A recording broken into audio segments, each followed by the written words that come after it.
have another author today, a published author that we are glad to introduce and share with First Editing clients. And I want to introduce Ken Banks today. And I'm just going to let you tell a little bit about your book, about yourself, your writer as a writer, your interests, and we'll just enjoy sharing all of your knowledge with our readers. Thank you. Welcome, Ken. Thank you.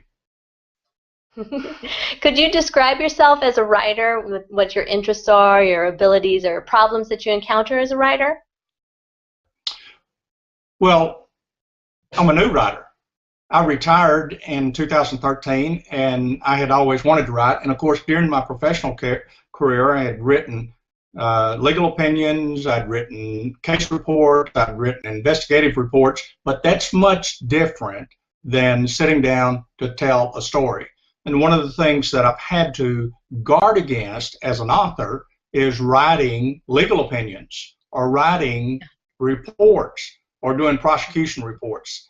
And so what I've tried to do is step inside of the story, the events that I actually lived, and tell them from the inside out so the reader gets a clear view and can understand the emotions and the events as they unfold from also from the point of view of the offender, what he's thinking, what she's thinking, what drives their actions, what has happened in the past to bring them to this point where they act in such a manner.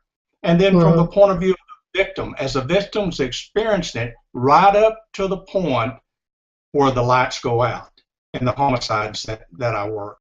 Right up to the point, what were they thinking? What were they feeling? What was the fear they experienced in those last few seconds of life? And then from the point of view of the investigator. There's one scene in Guardians in Blue where a young woman had been abducted, terribly abused, raped, and murdered. And when we were looking for her body, I was in the boat where we found her body along the shore of a lake. And the look on her face, her eyes were open. She was dead. But I could read in her eyes the terror and the pain that she had experienced in those last few seconds of life. And as I laid my hand on her chest and promised her that I would find the individual responsible and she would have justice, the emotions were intense. And that was 40 years ago. And as I started writing it, I started crying again. And I had to get up and walk away. But that's what I want to bring as a writer to the reader, to the public. Look, television, movies, they show cops solving horrific crime, the runtime of the film. They don't get to that point where you really understand what's involved. And that's what I'm trying to do. That's what I'm trying to bring to the reader. Oh, it's a big task. It's a big task, and wow, that's a lot there. Where do you meet your other authors that you share your craft and skills with? At book shows. The publishers get every ounce of effort out of you that they can. They have a lot of money invested. And so they ask you to go to book shows around the nation and to sign copies and to talk with people and to promote the work. And what you end up doing in the times before you actually go to the desk is talking with other authors and understanding what their problems are. How do you overcome those problems? Really important is your perspective on those problems, because if you concentrate on them as an individual, this is just unique to me, then you can really get down. So what you have to do is you have to be freed in the understanding that this is these are issues that are common to the profession. And there's answers. People have done it for hundreds of years. So you can do it too. You just have to persevere. Community in the writing world, it really helps. It helps. Yes. Now, why is it important for you to publish your book? What was your motivation there? What was your ultimate goal when deciding to publish? I wanted to tell a story. Look, here's what I've told. I have a lot of comrades from law enforcement that say, KW, I want to tell a story too. And here's what I tell them. Do not write because you want to. Write because it's pushing its way out and you can no longer hold it in. Don't write because you want to make a living. You're going to starve to death. I'm fortunate in that I'm retired, and every month the state of Texas put a check in my account. So I'm not dependent upon revenues.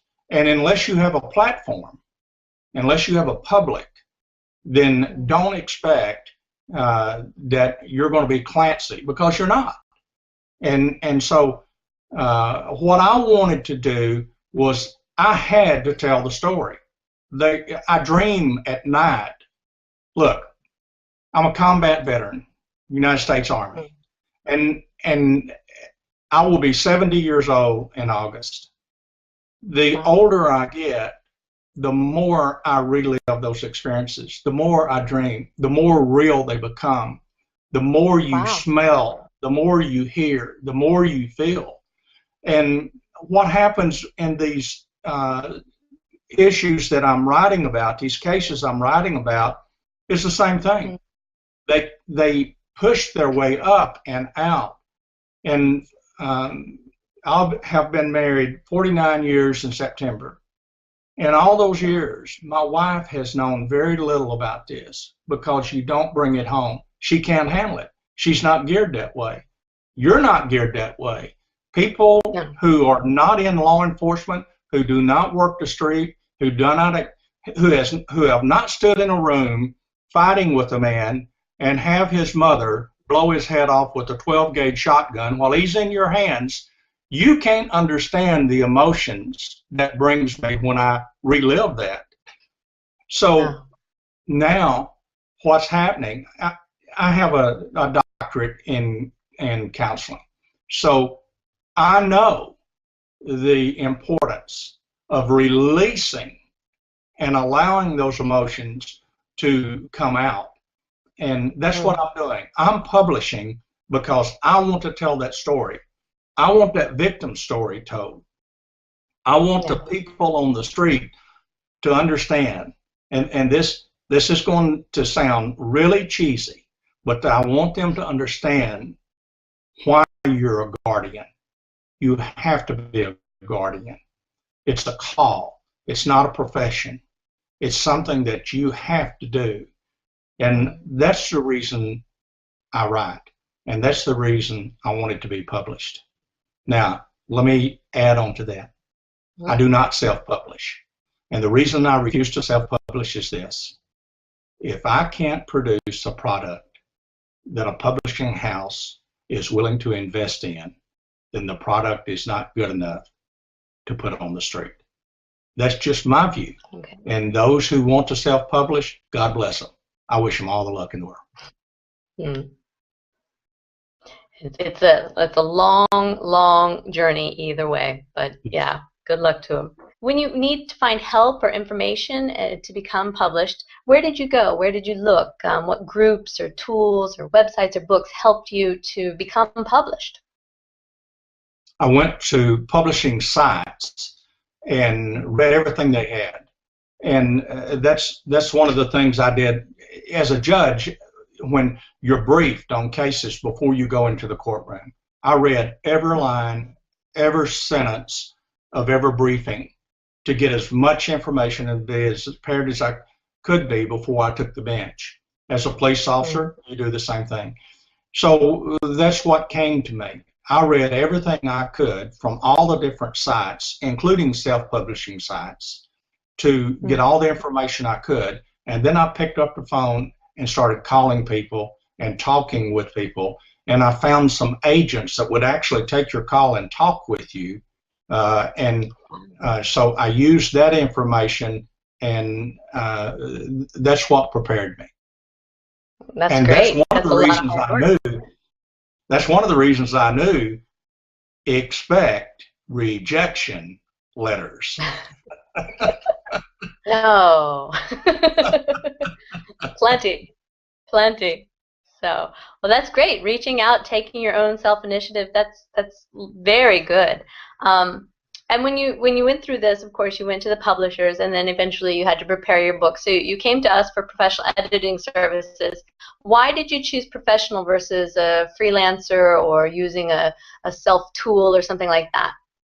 Because How does it fit into your publishing success? listen, I did not want a finished product. I wanted a polished product.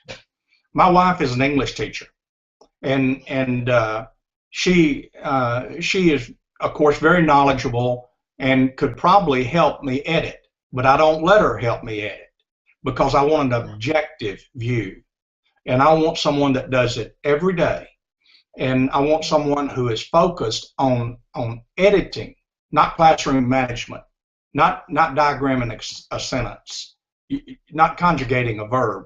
I want an editor.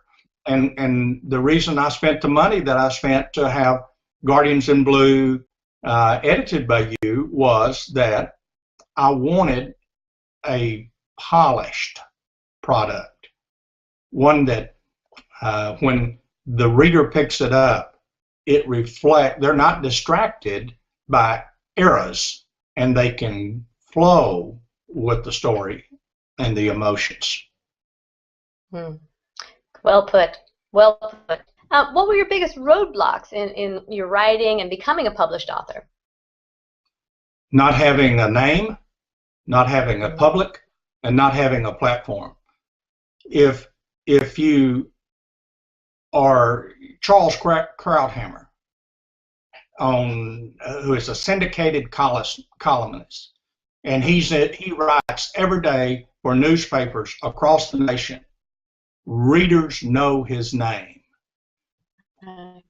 So he has a name. If you have a platform, he's on numerous news shows as consultants, a contributor. And so he has a platform from which he can hold his book up to the camera and say, this is my newest book. Listen, his last book was Things That Matter. I recommend it to you. But every night for a month on his news show, his evening news show, they held that book up and promoted that book for him. He sold over 1 million copies in less than 6 months. That's a platform. Wow. You see. Public. If you're a well-known pastor, for example, in Texas, there's two that are really well known. Joel Osteen out of Houston. Now, Joel Osteen has a small, struggling church of about 40,000 members. T.D. Jakes. T.D. Jakes not only has 30,000 members, a small church, but he also has a television show on ABC, a daily television show.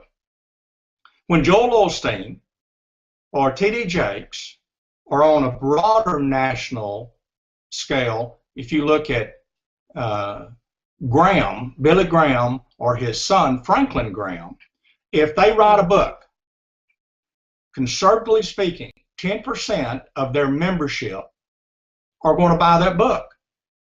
You do the math. Right. So if you don't have those things, like I don't, who knows? K.W. Bangs, who's that? I don't have a platform. You know, I'm sitting at home in my home office, pounding away, and I don't have an audience. So when you send your queries out, and publishers see that you're unagented and that no one's ever heard of you, and a lot of them are not even going to accept your manuscript. They send you a letter back and say, no, we don't want to see your manuscript. And so the rejections come. And you know what? You cannot blame them. They're not, listen, publishing houses are not interested in art. Publishing houses are interested in the bottom line. Let's make some money. You can't blame them. It's the American way. Truth, justice, and profit, right? So those are the things that are hardest to overcome for a new, unknown, unagented, and to get an agent is not easy. Those are the hardest things to overcome. That's true. That's very true. You're speaking from experience here. I hear it. What steps were required to achieve your success? How did your path look? Discipline, self-discipline. Look, everybody has a story. You have a story. Everyone has a story. The trick is in telling it in a manner that others want to hear it. The truth is, a lot of your audience, a lot of your readers have the same story. So why should they want to hear your version of it? So what you have to do is develop a discipline. Read, read, read, read to see how people describe an apple, the many different ways. And then sit down, develop your style, be disciplined enough to stick with it, yet flexible enough to recognize the need, the things that need to be changed, and persevere. You have to keep writing. You have to keep sending. Look, I got a letter one time from Peachtree Publishing in, and I don't know if you want to use the name or not, but Peachtree Publishing in Atlanta, Georgia. And they said, well, Ken, we received another letter from you. That's the way they started out. Well, Ken, we received another letter. You know, so, but here's the point. You keep on. You persevere. You have a discipline. The other thing is that I am retired. I am fully. I hear dockets once a quarter, maybe 2 times a quarter, and that's it. Now, when I go in, what I'm hearing now are appellate cases, and I've restricted myself to administrative law because I can control my time. So the rest of my time, my schedule, I have writing schedules. I write only when I'm fresh, and when I reach a point that I'm struggling, I get up and walk away. And so that's what's important to, in my view, to being able to write, is you've got to be disciplined, you've got to have realistic expectations, and you've got to persevere. Good advice. What are the costs when it came to publishing, or getting your book to basically to publishing? What were the costs that you incurred, and what advice can you give to other authors to possibly avoid any unnecessary costs? I made up my mind that what I was going to invest in my writing was my time, the sacrifices necessary to get it done, the discipline that was required to get it done, and that I was not going to spend my own monies in publishing. I do spend monies in editing. Now, one day when I'm on the New York Times bestsellers list, the publisher will pick that up too. I have with some success. My first book, the day it was released, sold a book a minute for 3 hours. And I thought, wow. And the publisher immediately contacted me and wanted to change the contract. So we negotiated some things, and in that was they pick up some publishing, some editing fees. So the major cost that I've experienced is in editing fees. I'm willing to pay that because I don't want a finished product. I want a polished product. And First Editing definitely delivers polished product. Well, thank you. We do our best. Okay, and you manage your time, there's also potential time wasters. You know, people always have those social media, computers, whatever. What time savers do you recommend? How do you manage your time? How do you help? What would you tell others to better use their time and to save it from being wasted on unnecessary things? Work on a schedule, self-discipline, and persevere. Stick to that schedule. Don't be afraid to modify your schedule if you see that it's not working. But when you sit down to write, no telephone. You're not online. Don't go there. Close the door. Do not let anything steal your time. Look, Facebook is the biggest time robber in the history of technology. I don't even bring a cell phone into the office with me when I'm on my writing schedule. I don't even bring it in. I'll leave it in another room. The telephone I put on silence, and of course I have my wife's in the house, so if there's an emergency, there's an emergency. But other than that, so I don't worry about that. And what I want to say to those who want to write is that the schedule is important. Look, for 35 years, I got up every morning to go to work. I knew what time I was going to get up. And if you back up further than that, and I'm an odd duck, I understand that. But before I went to bed at night, I had everything that I was going to put on the next morning laid out and ready to put on. And when I knew exactly what I was going to do when I got up, my wife gets frustrated by that because she's not that way. But I knew exactly, step by step, I knew when I was going to shave. I knew when I was going to turn the water on and let it get hot. I knew. And so what I was a scheduled, disciplined person. And what I would say to those who want to write is, if you don't have a schedule and you're not disciplined, you're not going to get your project finished in the manner that you want it finished, and that is with the flow. Look, I'm doing a story right now. I'm writing my next book, out of Saul, Paul, and it's a different approach on the great apostle, because history doesn't tell us. I'm not talking about scripture now. I'm talking about history. History does not tell us who his mother was, who his father was, except that we knew his father was a Roman citizen, thus he became a Roman citizen. But what is not really, what is suggested in the research is that his father was a member of the 10th Legion who fought in Germania on his way to Africa when the rebellion in Gishla started, and the 10th was rerouted from Africa to Judea, the Galilean district, and that part of the process of unification was that the Romans gave a dowry to the fathers of Jewish maidens who would marry legionnaires. And that's how his Jewish mother became married to a Roman legionnaire. But I'm starting in the battles in the forest in Germania. If you don't have discipline, when you start writing that, the flow will be interrupted and the reader will see it. So I know where I'm going to go before I sit down.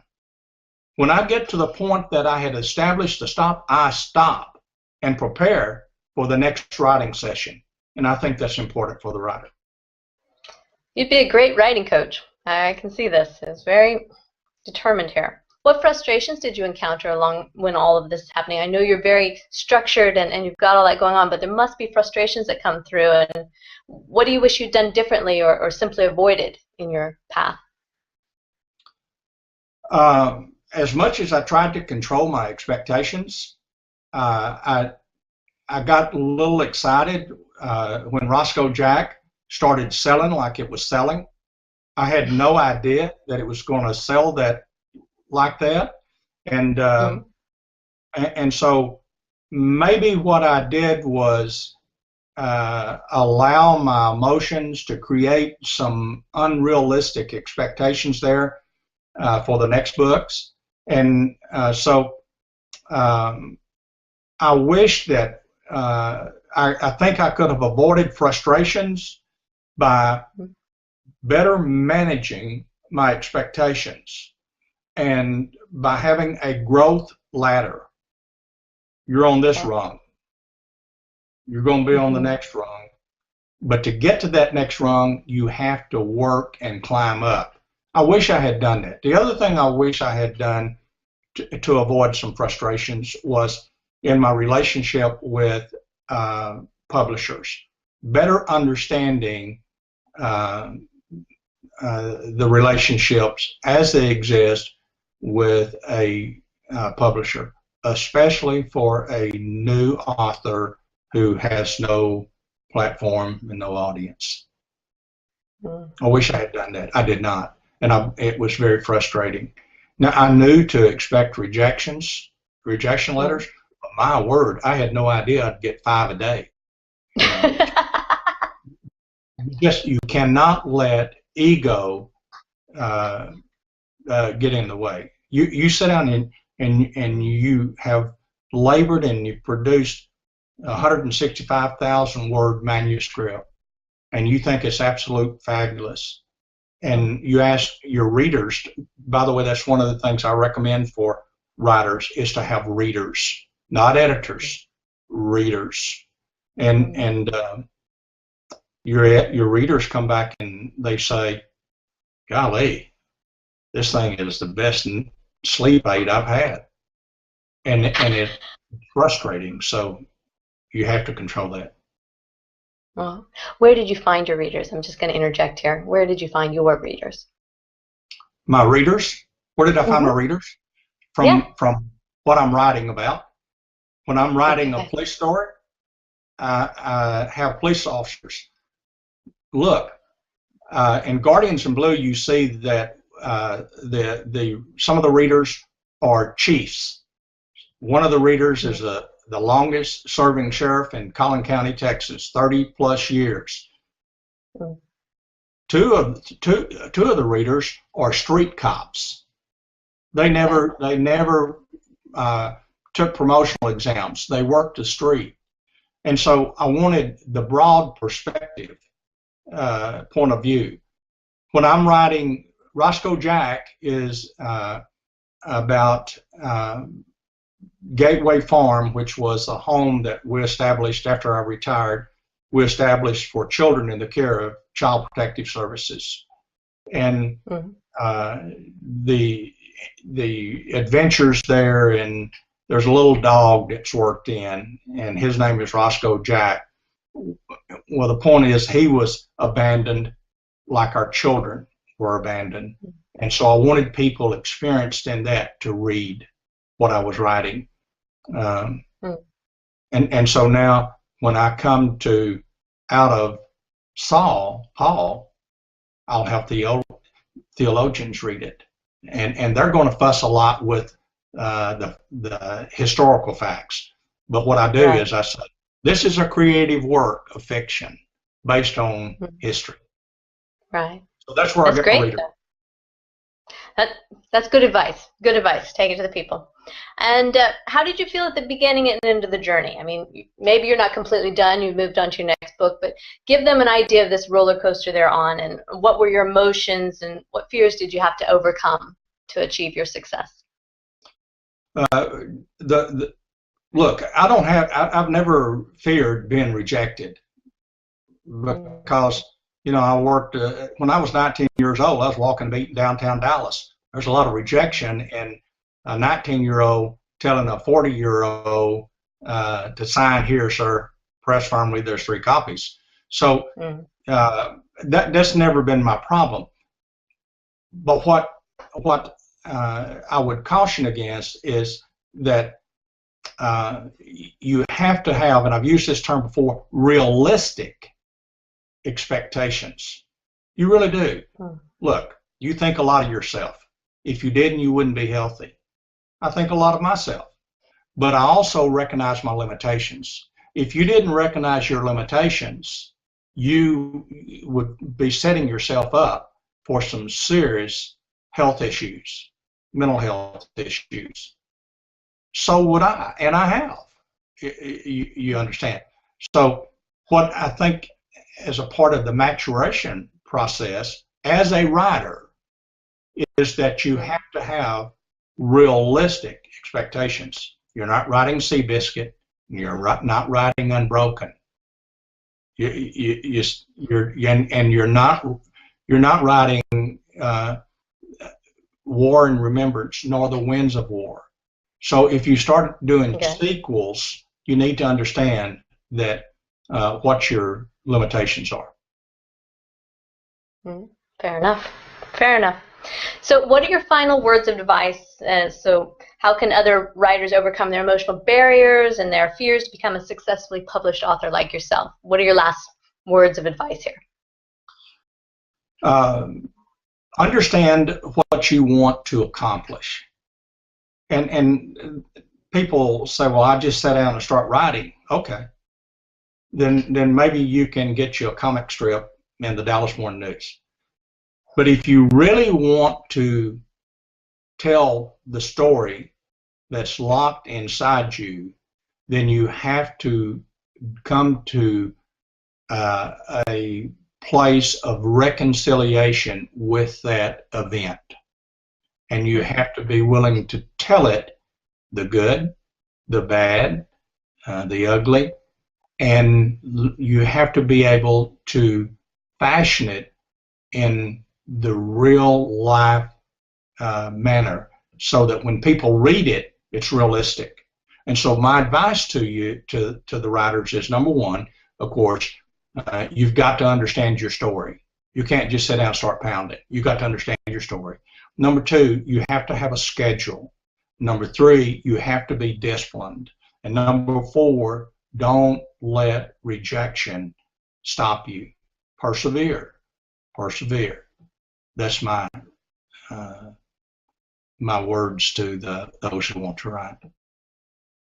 That is fantastic. Thank you so much. I think we got a lot of really strong advice today, and again, I hear the words of a book mentor developing here. So I encourage you to keep reaching out to all these other authors because we need each other. That community is very important. So thank you for sharing today. I really appreciate it, and it was great hearing about your path and everything that's happening, and I wish you the best of luck on the next book. Thank you so much. Have a great day. You too. Bye-bye.